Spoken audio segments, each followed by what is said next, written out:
الخوت السلام عليكم ومرحبا بكم مكملين فيديو جديد في رحلة جديد. طبيعة الحال كملنا شفنا أداء المنتخب المغربي المتميز أمام المنتخب الإسباني، وفوز المنتخب المغربي أمام المنتخب الإسباني بهدفين مقابل هدف.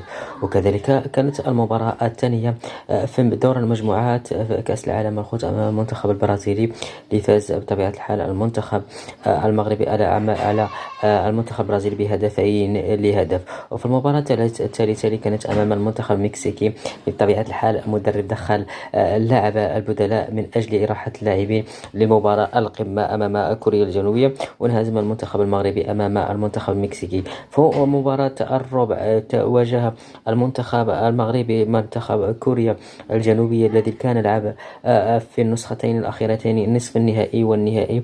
منتخب كوريا الجنوبية منتخب متمرس، عنده لاعبين ذو قيمة عالية وذو مهارات عالية. الخوض بطبيعة الحال كما شاهدنا المباراة، كما أشرج المنتخب المغربي في الشوط الأول بهدف مبكر عن طريق اللاعب المتألق الزبيري، وكذلك الهدف الثاني في الشوط الثاني في الدقائق الأولى من الشوط الثاني عن طريق نفس اللاعب بعد توغل رائع من اللاعب الممتاز عمر من الجناح الأيمن اللي قلب جوج لاعب الخوت، وأعطى كرة عرضية ممتازة على رأسية اللاعب الزبيري الخوت. اليوم إن شاء الله بحول الله غادي تكون مباراة صعبة جدا للمنتخب المغربي أمام منتخب الولايات المتحدة الأمريكية في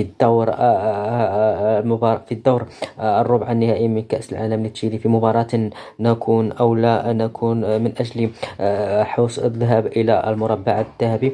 مقابلة مفصلية، مقابلة حارقة تنتظر المنتخب المغربي أمام منتخب الأمريكي الخوت. المباراة ليست سهلة صراحة الخوت. نتمنى من اللاعبين يكونوا في تركيز عالي جدا من أجل تجاوز هذه المباراة اللي غتكون مباراة مفصلية من أجل العبور إلى النصف النهائي الخوت. نعرف بأن المنتخب الأمريكي فاز بحصص عريضة على منتخبات قوية، منها منتخب الإيطالي اللي فاز عليه ب3 أهداف مقابل ل0.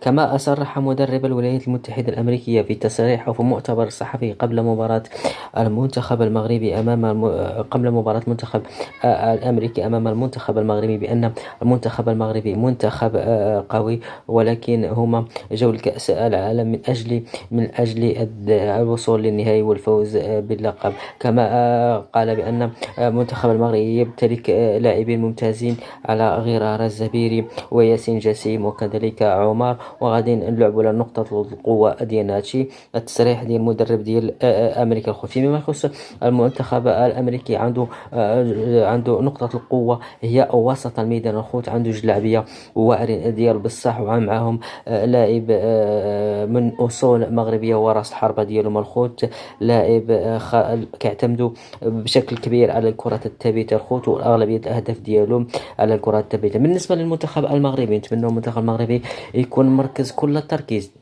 ويبعد الخوت على الأخطاء البديهية أو الأخطاء اللي عندها حتى قيمة. الخوت كنعطوهم 3 أهداف من 3 ضربات جزاء مجانية. نتمنى المنتخب المغربي يكون مركز كل التركيز وعلى هذه نقطة الضعف ديال المنتخب المغربي. سمعوا شنو قالت بي إن سبور عن مقابلة المنتخب المغربي أمام منتخب الأمريكي اليوم إن شاء الله. المغرب لمواصلة مسيرته الناجحة في كأس العالم حينما يواجه نظيره الأمريكي في ربع النهائي. منتخب أشبال الأطلس بقيادة هداف ياسر زبيري يضع نصب عينيه هدف التأهل إلى المربع الختامي لتكرار ما فعله جيل 2005. مهمة لن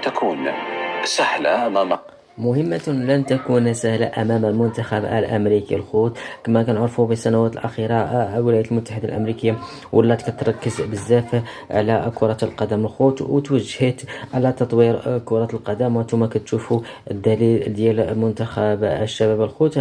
هذا المنتخب هذا الخوت بروندا أو تحضير لكأس العالم القادمة اللي غادي تشارك في الولايات المتحدة الأمريكية. وكتلاحظوا بأن الولايات المتحدة كتطمح للفوز بكأس العالم للكبار. خصم أمريكي قدم مستويات جيدة في البطولة، آخرها انتصاره على إيطاليا ب3 بيضاء. الخوت هذا المنبر غادي نوجه رسالة للمنتخب المغربي للشباب، وغادي نقول لهم نتمنى تكونوا مركزين وكل التركيز، وهذه المباراة غادي تلعب على جزئيات صغيرة وصغيرة جدا الخوت. نتمنى المنتخب المغربي يكون مركز كل التركيز، وكما كنعرفوا بأن هذه المباريات بحال هكا كتلعب على جزئيات صغيرة وبسيطة، نلعبوا على القوة الضعف ديالنا، على لا نقاط القوة ديالنا، ونحاولوا نقسم القوة ديال المنتخب الولايات المتحدة الأمريكية، وإن شاء الله خير. لنا كامل الثقة في أجبل أطلس كرة القدم، ندخلوا مرتاحين ونلعبوا على القوة ديالنا، وإن شاء الله يكون خير. كان معكم بعسر ربي كالعادة. كنت أول مرة كتشوف القناة ديالنا الصغيرة المتواضعة، السلام عليكم ورحمة الله تعالى وبركاته.